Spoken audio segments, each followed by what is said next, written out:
وبرکاتہ الحمدللہ رب العالمین والعاقبۃ للمتقین الصلاۃ والسلام علی اشرف الانبیاء والمرسلین اما بعد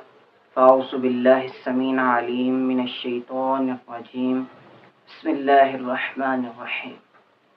قال ربنا اللہ عز وجل فی القرآن الکریم والفرقان الحمید اجیبوا دعوت الداعی اذا دعان۔ محترم سامعین، اللہ خالق کائنات قرآن کے اندر اعلان فرما رہے ہیں، اجیبوا دعوت الداعی اذا دعان۔ جب دعا کرنے والا مجھ سے دعا کرتا ہے، جب کوئی پکارنے والا مجھے پکارتا ہے، میں اس کی پکار کو سنتا ہوں، اس کی دعا کو قبول کرتا ہوں۔ تو جب ہم اللہ کے سامنے دعا کرتے ہیں، دعا کے لیے ہم فوری اللہ سے یہ کہنا شروع کر دیں، اللہ جی ہمیں یہ بھی عطا کر دیں، اللہ جی ہمیں یہ بھی دے دیں، اللہ جی یہ بھی دے دیں، یہ بھی دے دیں، یہ دعا کا احسن طریقہ نہیں ہے۔ دعا کا احسن طریقہ یہ ہے کہ جب اللہ کے سامنے دعا کے لیے ہاتھ اٹھائیں، کسی چیز کے لیے اللہ کے ہاں ہاتھ اٹھاتے ہیں تو پہلے اللہ کی تعریفات کو بیان کریں، اس کی تسبیحات کو بیان کریں۔ اب ہم نے کسی سے کوئی چیز مطلوب ہو، کسی سے کوئی چیز لینی ہو، اس کے پاس جاتے ہیں تو جاتے نہیں کہہ دیتے کہ ہمیں وہ چیز دے دو، ہمیں وہ دے دو، نہیں، پہلے ہم احسن طریقے سے اس چیز کے لیے اس سے سوال کرتے ہیں، پھر ہمیں زیادہ امکانات ہوتے ہیں کہ وہ چیز ہمیں مل جائے گی۔ ایسے ہی جب اللہ رب العزت کے پاس جائیں، پہلے اس کی تعریفات کو بیان کریں، اس کی تسبیحات کو بیان کریں، پھر اس سے جس چیز کے لیے سوال کرنا سوال کریں، اللہ رب العزت عطا کر دیں گے۔ ایسے نبی رحمت صلی اللہ علیہ وسلم نے فرمایا، جو بندہ رات کو وضو کر کے سو جائے،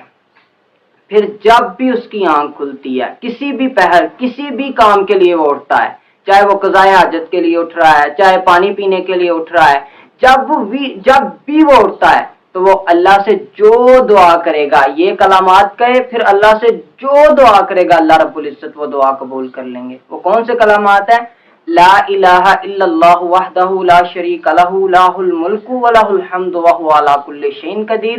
سبحان اللہ والحمد للہ ولا الہ الا اللہ واللہ اکبر، لا حول ولا قوۃ الا باللہ۔ جب بندہ ایسے اللہ کی تعریفات، اللہ کی تسبیحات بیان کر کے، اس کی کبریائی بیان کر کے اس سے جس چیز کے بارے سوال کرے گا، اللہ رب العزت اس کو وہ عطا کر دیں گے، چاہے وہ اللہ سے بخشش کا سوال کر رہا ہے، چاہے وہ اللہ سے رزق کا سوال کر رہا ہے، کسی عہدے کا سوال کر رہا ہے، کسی بھی چیز کا، کامیابی کا، کسی بھی چیز کا اللہ سے سوال کرتا ہے، اللہ رب العزت اس کو وہ چیز عطا کر دیں گے۔ کوئی مشکل عمل نہیں ہے۔ نبی رحمت نے فرمایا، جو بندہ یہ کلمات کہا کہ جو دعا کرے گا اللہ رب العزت قبول کر لیں گے۔